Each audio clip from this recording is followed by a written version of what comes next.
My name is John McCabe. I'm the managing editor of the Intelligencer and Wheeling News Register. Standing next to me is Mike Meyer, our executive editor. He'll be our moderator this evening, and to my far right is Perry Nardo, our general manager here at the papers. We are very happy to be able to present the second of these debates this week. On Tuesday, we had the Republican candidates here. Tonight we have our 6 Democrats. I'll just introduce them real quick. From your left, we have Acting Senate President Jeff Kessler, Arnie Maltus, State Treasurer John Perdue, Secretary of State Natalie Tennant, House Speaker Rick Thompson, and Acting Governor Earl Ray Tomlin. So I want to thank all of them for taking time tonight to come up here and talk with you, and hopefully give everyone a little more insight into their positions, and so we can all make informed decisions come May 14th. With that, I'll turn it over to Mike Meyer to kind of lay the ground rules for how we're going to operate our debate tonight, and we'll go from there. Thank you, John. Thank you for coming. I think you're going to enjoy yourselves, and I'm sure you're going to learn some things tonight. I'll repeat, please turn off your cell phones. I think mine's off. Also, I was asked a little earlier about signs. Please don't hold up any signs, because the people behind you are not going to like that. Here's how it'll work this evening. We will have 90-second opening statements by each candidate. The candidates drew lots earlier to determine what order that they would present their opening statements in. Once we're finished with that, I will ask them a series of questions. They'll answer in alphabetical order, and we will rotate that so everybody gets a shot at being the first person. I will repeat the question for every candidate. By the time we get down to the end, I could probably ask, is it raining outside? And by the time you get to the end, the guy's going to say, what was the question again? So we will repeat them for each candidate. 60 seconds to answer the questions. When you have 10 seconds left, Mr. McCabe will hold up his hand. When your time has expired, he will tell you that time is up. If you're in the middle of a sentence, please feel free to continue and finish that sentence, as long as it's not a 5-minute sentence. We will not have any closing statements, but I think the questions that we're going to ask will give you ample opportunity to explain your positions. Please feel free to remain after the debate if you like. We'll have refreshments out in the hall, give you a chance to meet and talk with some of the candidates.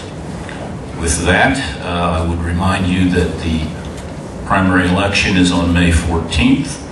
Early voting starts tomorrow. Please don't just listen tonight. Listen, make up your mind, and then vote. We'll get started now.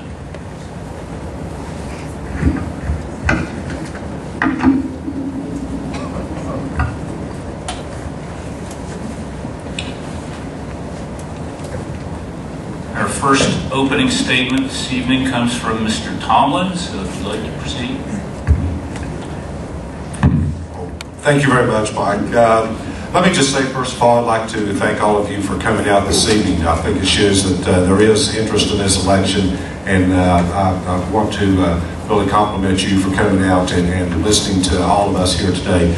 The reason I'm running for governor is over the last several years, we've been able to make some great progress in the state of West Virginia, and right now we're one of about 4 states that still ends up with a surplus each year. We have not had to do like so many of our neighboring states, and that is to cut programs and raise taxes in West Virginia.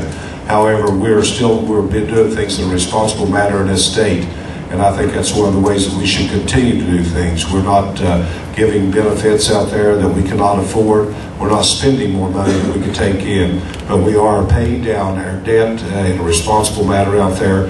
We're continuing to lower taxes in West Virginia, both our business taxes, our corporate debt, and our franchise taxes, as well as our sales tax on food. Hopefully by next year, if our economy continues to improve, we can completely eliminate the sales tax on food. It's a very unfair tax, and it's one that makes it our neighboring states have an uncompetitive advantage over our local businesses. in West Virginia. So what I want to do is continue down the responsible path that we've been following for the last several years. Thank you. Thank you, sir. Next is Mr. Thompson. Thank you very much. As governor, I will put the needs of working families first. I've been endorsed by the AFL-CIO, the United Mine Workers, teachers, and more because they know I'll fight for jobs. I'll fight for jobs by balancing the budget without raising taxes, protect worker rights, roll back the food tax, attack oil companies that price gouge. I was raised with my grandparents because my dad was killed in a mining accident before I was born. I served 2 years in the Army, so I will respect and support our seniors and our veterans. Right now we have a caretaker governor that's not taking care of working families, and that's exactly what I will do. Thank you. Thank you. Next in line is Mr. Perdue. Thank you and good evening, and thank you for coming out this evening. I'm running for governor because, first of all, I think this state needs leadership. We're at a crossroads. I worked for a governor, Gaston Caperton, 20 years ago that changed West Virginia's future. I know how to do that. I have the experience. I have the knowledge. I've been your banker. You're a state banker for 14 years. You're state treasurer. I've helped balance the budget. I've helped keep this state financially sound. It's going to take strong leadership for the future of this state. Leadership that wasn't shown in the last legislature session. Marcellus Shale didn't get addressed. Another gold mine that we had to address how we're going to take care of that gold mine for the future. Number two is the OPEC debt. $8 billion debt, once again, wasn't taken care of. Important issues to the people of this state. We have to step up the plate and address those issues. I know how to do that. I have the leadership to be able to do it. We're in a crisis situation again, at crossroads for the future of this state, and it's going to take strong leadership to make tough, hard decisions to change West Virginia's future, and I can get that done for you. Thank you. Thank you. Next is Ms. Tanner.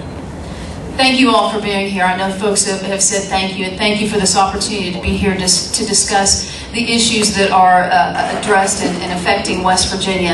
And this is why I thought this was such a great opportunity for us to be discussing our challenges, our opportunities, and our advantages that we have here in West Virginia here in 2011, because you're going to hear a lot about leadership, and you're going to hear a lot about why do we need to do this now. Well, I'm running for governor because I'm the type of person who feels that there's no time like the present. And when we have challenges facing us, I address those as I've addressed in the Secretary of State's office. Many of you know I'm from Marion County. I'm a farm girl where I learned to do more with less. And that's exactly what I've done in the Secretary of State's office when I've dedicated myself to not wasting taxpayers' money. I've cut through the red tape for our small businesses. I'm on the front lines with the small businesses when it comes to building up our economy. And through innovation and accountability, we can diversify our economy. We can benefit from the resources that West Virginia has and let us benefit from it and let West Virginia take advantage of it. And also, what I want to develop is a sunshine portal that folks know how hard and how our government is working. And what that will do will allow the citizens to see how our money is spent in plain language put on the internet, because now's the time that we deserve accountability, transparency, and efficiency in government. Thank you. Next is Mr. Kessler. Thank you, Mike. I'm Jeff Kessler. I'm your state senator from the 2nd Senatorial District. I can also tell you, as I look down the platform, I'm the only candidate on the ballot with an address north of Kanawha County. So I recognize the world does not revolve around Charleston. And I also can tell you that I'm the only one, I believe, that looks at where we're going to be, where my vision's going to be for the state. I have a vision I've created, and I think that where we can take this state. I believe West Virginia, truthfully, is poised to have a breakout decade. That we can be first in a lot of different things. With the energy that we have, both in Marcellus Shale and coal reserves, we've got what the rest of the nation needs, and this time we shouldn't give it away. There's huge opportunities particularly with Marcellus Shale, if we sock some of that money away.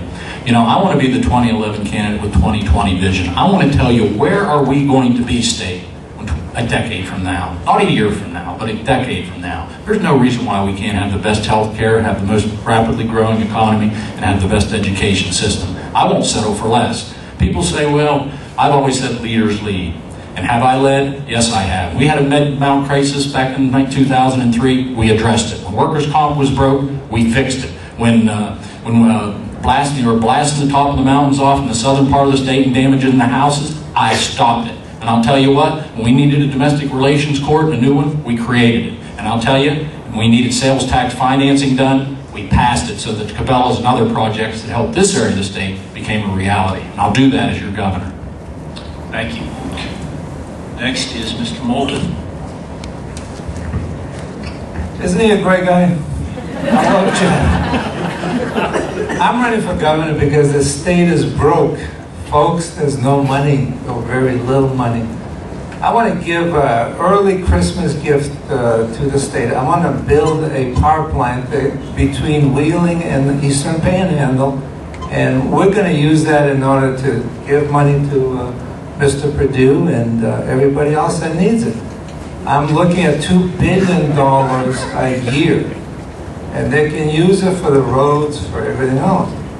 Also, I'm proposing to take over John Amos Power Plant in Putnam County in the south because I want to buy it fair market value, and that would be the biggest deal we'll ever get because it keeps on giving. They have to buy electricity, and we have to take the money. I mean, would you guys refuse the money if it was given to you? But I'm a businessman. I have 8 years of college, and I own 15 houses, rent them out. That's what I do for a living. And I know what it's like to pay bills. I know how poor people pay bills. I'm for the poor man, I'm for the working man.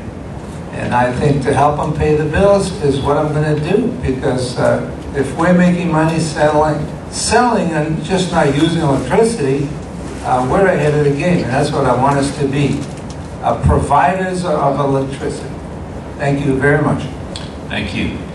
Now we will begin with the questions.